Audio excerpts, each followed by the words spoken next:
Hi పిల్లలు, ఈరోజు మరొక మంచి కథ చెప్పుకుందాం.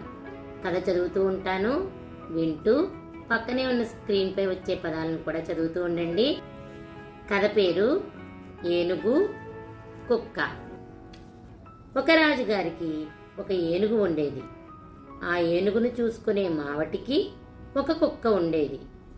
మావటి అంటే ఏనుగును చూసుకోవడానికి ఒక మనిషిని నియమిస్తారు కదా, ఆయన్ని మనం మావటి అని అంటాం. మావటితో కలిసి ఏనుగు దగ్గరికి వెళ్ళేది కుక్క. ఏనుగు కుక్క స్నేహంగా ఉండేవి, కలిసి తినేవి, కలిసి ఆడుకునేవి. అవి రెండు చక్కగా ఒకదానితో ఒకటి కలిసిమెలిసి తినడం, ఆడుకోవడం చేసేవన్నమాట. ఒకసారి డబ్బు అవసరమయ్యి మావటి తన కుక్కను అమ్మేశాడు. మావటికి డబ్బు అవసరం వచ్చింది, అందుకని ఏం చేశాడు? కుక్కని అమ్మేశాడు.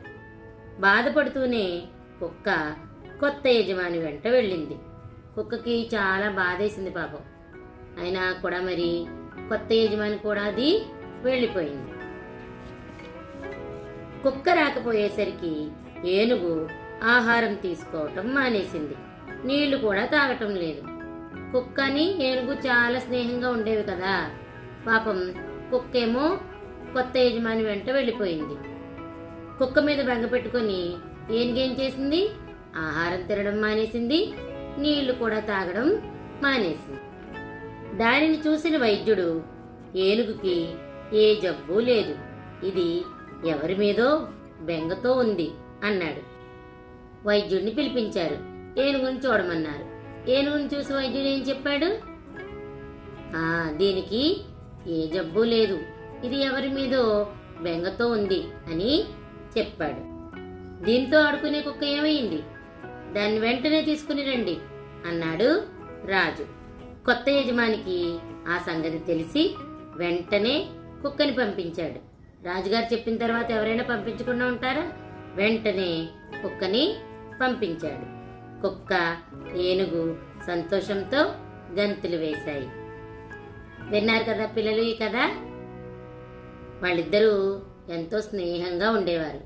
కుక్క దూరం అవడంతో ఏనుగేమో కుక్కపై బెంగ పెట్టుకుంది. ఈ విషయం తెలిసిన రాజు తిరిగి కుక్కను ఏనుగు దగ్గరికి తీసుకువచ్చాడు. ఇప్పుడు కుక్క, ఏనుగు కలిసి చాలా సంతోషంగా ఉన్నాయి. బాగుంది కదా పిల్లలు ఈ కథ? ఇప్పుడు కథ గురించి కొన్ని ప్రశ్నలు అడుగుతాను, చెప్పండి. కథలో ఎవరెవరు స్నేహితులుగా ఉండేవారు? అవును, కుక్క, ఏనుగు. డబ్బు అవసరమయ్యి మావటి ఏం చేశాడు?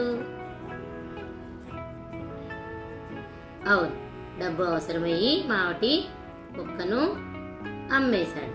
ఈ కథలో కుక్క, ఏనుగు ఉన్నాయి కదా.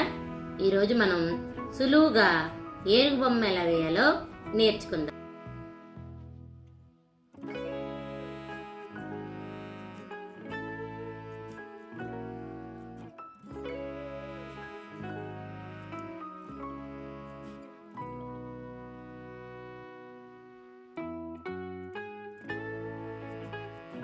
ఈరోజు కథ మీకు నచ్చింది కదా? రేపు మరొక మంచి కథతో మళ్ళీ కలుసుకుందాం. బాయ్ పిల్లలు.